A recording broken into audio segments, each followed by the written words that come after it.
Bonjour les gens.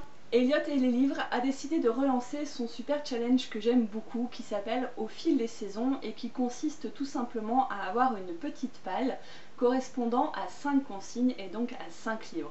J'avais découvert ce challenge sur sa chaîne que je vous mettrai en barre d'infos, je crois pour la saison printemps l'année dernière, enfin cette année mais on parle en année scolaire, et du coup j'ai continué, j'avais fait la palle d'été et là je me relance à nouveau et je vous présente tout simplement les 5 livres que j'ai sélectionnés. Pour la première consigne, il s'agissait de choisir un livre sans dessin sur la couverture. J'ai donc choisi Blackout de Mark Ellsberg, que j'ai depuis un petit moment maintenant, enfin quelques mois en tout cas, que j'ai eu la chance de gagner grâce à un concours et aux éditions Piranha qui me l'avaient envoyé.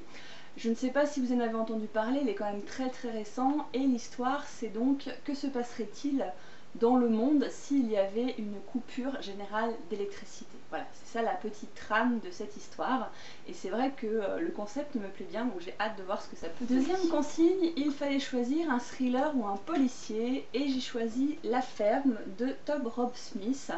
Je n'ai jamais lu cet auteur encore.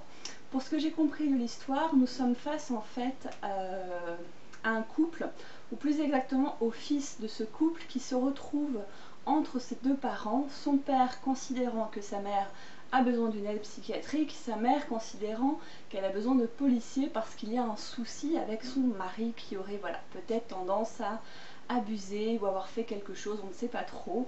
Mais en tout cas, le quatrième de couverture me donnait vraiment envie de le découvrir, c'est pour ça que je l'ai en premier. La troisième consigne, pour être aux couleurs de l'automne, il fallait choisir un livre avec du marron et du vert sur la couverture. Et j'ai choisi La bibliothèque des cœurs cabossés de Katharina Bivald. Je l'avais entamé cet été pendant une lecture commune. Et ce qui s'est passé, c'est que j'ai beaucoup aimé ce livre, mais vraiment beaucoup. Je prenais beaucoup de plaisir à le lire. Et je prenais tellement de plaisir à le lire que je me suis dit, il ne faut pas que je le lise trop vite. Il faut que je fasse durer un peu le plaisir. Et résultat, je l'ai mis complètement de côté. Voilà, je ne suis pas fière de moi sur ce coup-là. Du coup, j'avais lu 120-130 pages à peu près, dont je me souviens, mais pas plus que ça. Donc je vais le redémarrer à zéro pour me remettre dans le contexte. Pour ceux qui ne connaîtraient pas encore l'histoire de la bibliothèque des cœurs cabossés, il s'agit en fait plus ou moins d'une correspondance entre deux femmes, l'une habitant aux États-Unis et l'autre, je vous avoue que je ne sais plus, un pays du Nord.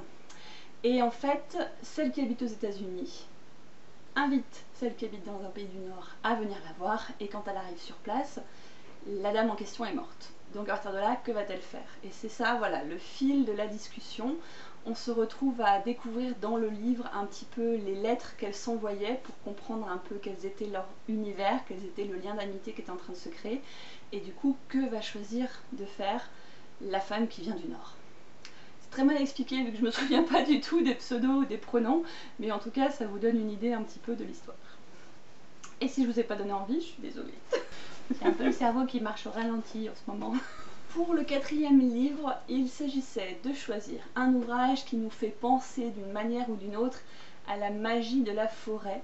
Donc je ne vais pas pouvoir vous le présenter parce qu'il s'agit pour moi d'un e-book, mais il s'agit de Walden ou La vie dans les bois. Oui, c'est ça le titre, j'ai mon petit pense-bête. Je crois que c'est de Taureau, mais je ne suis pas sûre non plus.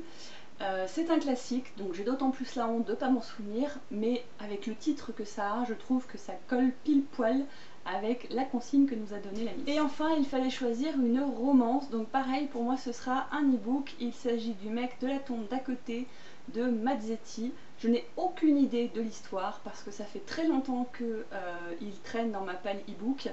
Je ne sais plus de quoi ça cause, je me doute simplement que le mec de la tombe d'à côté, il va forcément y avoir de l'amour à un moment ou à un autre. Donc ce sera l'occasion pour moi de me voir si je me suis plantée ou pas sur la thématique de ce livre. Voilà, ce sera tout pour cette courte vidéo. Si jamais vous participez vous aussi au challenge au fil des saisons, n'hésitez pas à me laisser en commentaire un lien soit vers votre vidéo, soit vers votre article peut-être sur votre blog. En tout cas, moi j'aime bien découvrir les pales des autres, donc n'hésitez pas. Je vous dis à très bientôt. Ciao!